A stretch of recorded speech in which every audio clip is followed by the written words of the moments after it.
The celebration and the worship of the woke oak tree, it was mandatory last night at the Olympics. Celebrate the butt bongo. My inside sources, they are telling me that not only is food in very short supply at the Olympics, the supply of preparation H, it was depleted an hour after the opening ceremony. Woke Memorial, it is filled to capacity. Doctors and pretend doctors, they are working overtime curing as many hangovers as possible. Most people attending the Olympics, they're just having to tough it out. If you attended the butt bongo celebration last night, you're just having to deal with the hangover this morning. What we witnessed during the opening ceremony of the Olympics last night, that was absolutely disgraceful. I have not seen something that disrespectful since the Los Angeles Dodgers hired the Mr. Sisters last summer to perform during their celebration of Pride. There was a very clear message sent last night from the Olympics to a majority of the American population. The message could not be any clearer. Before the first event even started, before the first WNBA dump diver missed a wide open layup, before someone like Gwendolyn Berry threw her first hammer, the Olympics, they sent a clear message to a majority of the population. Dear followers of Christianity, we do not want your business. Sincerely, Evil. If you haven't already, make sure to like and subscribe. You can follow me on Twitter at KC_BTL84. According to Pew Research, 63% of the American population is Christian. 76% of the European population, same thing, Christian. In both America and Europe, around 1% of the overall population is transgender. So let me ask you something. If we are running a business, if our primary objective is to draw the largest audience possible, who would we market the product to? Are you going to promote the Olympics to 2/3 of the American population? Are you going to promote the Olympics to 3/4 of the European population? Or are you going to spend tens of millions of dollars trying to capture 1%? 1%! Now, if the business we are promoting is Woke Memorial Hospital, home of the best surgical transitioners in the world, we're obviously going to promote to the 1%. If we are promoting the Olympics or damn near anything else, we're going with the other 99% of the population. That's what we would do, not the Olympics though. No! Why cater to 99% of the population when you can secure the business of questioning Quentin? During the opening ceremony last night, the International Olympic Committee, they made a complete mockery of Christianity. I would show you guys the video, but I had a lot of trouble 3 or 4 years ago dealing with the Olympics when it came to copyright issues. One of my viewers last night, he gave me a heads up. They were taking down videos that showed clips of the opening ceremony. I got a lot to do this afternoon. I don't have time to deal with their bullshit, so I'm going to share pictures with you guys instead of the video clips. If you guys want to see the video, there are plenty of people sharing it on social media. The theme of the opening ceremony, it was the Last Supper. For those that don't know, the Last Supper, it was the final meal that Jesus shared with the apostles before he made the brave decision to sacrifice his own life to take away the sins of the world. According to researchers, the food served at the Last Supper, it included bread, bean stew, lamb, olives, bitter herbs. Now, these were not the kind of herbs that Bob Greiner typically consumes. I found no evidence that the herbs served at the Last Supper intoxicated those who consumed them. Jesus, the apostles, they washed down the feast with wine. Last night at the Olympics, they decided to recreate the Last Supper. With deacons at Woke United Methodist organizing the event, the food served, it was a bit different.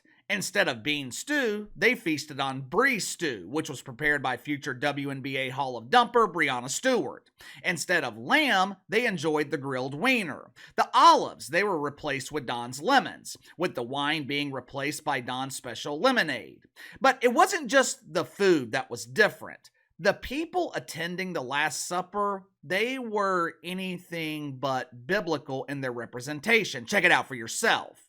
Now, as you can see, Lizzo's cousin, she was selected to represent Jesus.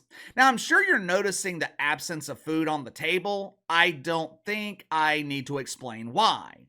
The cousin of Lizzo, she is surrounded by drag queens and some doofus that thought it was Halloween and dressed as a Smurf. Now, obviously, this sparked immediate outrage on social media. Harrison Butker, who has been nominated, I guess, as the voice of reason in the NFL, he sent a warning to the International Olympic Committee that God is not to be mocked. Millions of people were pissed off, and I would imagine millions of parents were pissed off. When I was growing up, the Olympics, they were considered family friendly. Like I told you guys the other day, one of the reasons that the Olympics draw such a large audience is because women love watching the Olympics. I remember watching the '96 Olympics with my mom. Back then, she didn't have to worry about her prepubescent son being exposed to Tuck in his friendly bathing suit. She didn't have to worry about her preteen son seeing bearded Bob modeling his banana hammock.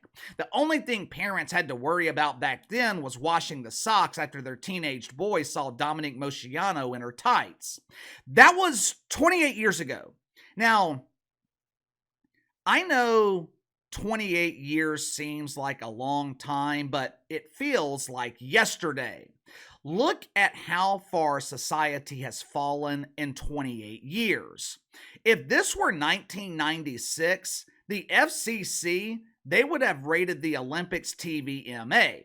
Today, it's considered PG.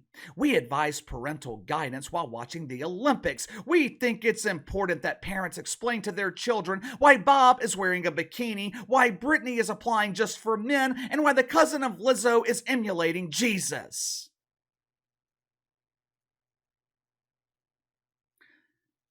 I will ask you guys the same question that I asked you the other day when the Olympics honored a drag queen during the lighting of the torch. What is the purpose? Why are they doing this? They're damn sure not doing this for ratings. We have seen things on television in the past that push the boundaries of decency in an effort to draw an audience. The Attitude Era in professional wrestling in the late 90s, it was all about shocking the audience to draw ratings. But back then, parents, they were trying to get Vince McMahon and the WWF thrown off television. What we saw last night at the Olympics, that was worse than anything we saw on television during the 90s. If the goal isn't to draw an audience, why would they be doing this? With the Olympics typically being a family event, maybe, just maybe, they are trying to spark conversation between parents and children, a conversation that I would assume most parents don't want to be having with their 8-year-old. If I was an executive at NBC, I would be pissed. Well, KC, isn't NBC woke? Wouldn't they support this? You know, it's a funny thing about parishioners and deacons at Woke United Methodist. They are all about preaching the good word, spreading the woke faith. They are all about being dedicated to the woke wiener until it affects them financially. NBC paid almost $8 billion for the rights to broadcast this garbage. The Tokyo Olympics in 2021 set record low ratings. Opening ceremonies drew close to 17 million. Closing ceremonies drew less than 9. Why? Why was there such a massive drop-off in viewership? Oh, I don't know. Maybe it had to do with the fact that Gwendolyn Berry was finishing dead last because she was focused on combating mythical racism. Maybe it had to do with the fact that Meg Rapinoe was kneeling for the national anthem and trying to raise money so the founders of Black Lives Matter could speed up the process of global warming with another private jet. Maybe people didn't want to watch Gavin Hubbard, who changed their name to Laurel, compete against women in powerlifting. Maybe viewers were turned off by the fact that an Olympic official, they were forced to step down because they made a fat joke in a private conversation. Either way, there's a huge difference between the Tokyo Olympics in 2020 and the Paris Olympics taking place right now. Back in 2020, It was the athletes destroying the Olympics, while the IOC, they just sat back and allowed it to happen. Most of the incidents back then, they took place throughout the Olympics. Now, it's happening during the opening ceremony in the Olympics. They are 100% responsible.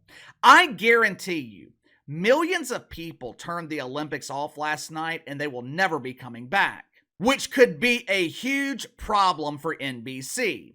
Advertisers invested $1.2 billion in the Olympics this year. Those advertisers, they are going to expect a return on that investment. The only way for them to get that return is if people are actually watching. Not only do people have to watch, they have to feel the need to support the advertiser sponsoring the program. How many people will be willing to support the mockery that we saw last night? If I remember correctly, and don't quote me on this, but I seem to remember several years ago a television network having to refund advertisers or offer them make goods, which is slots on other programming because they failed to meet the ratings requirements.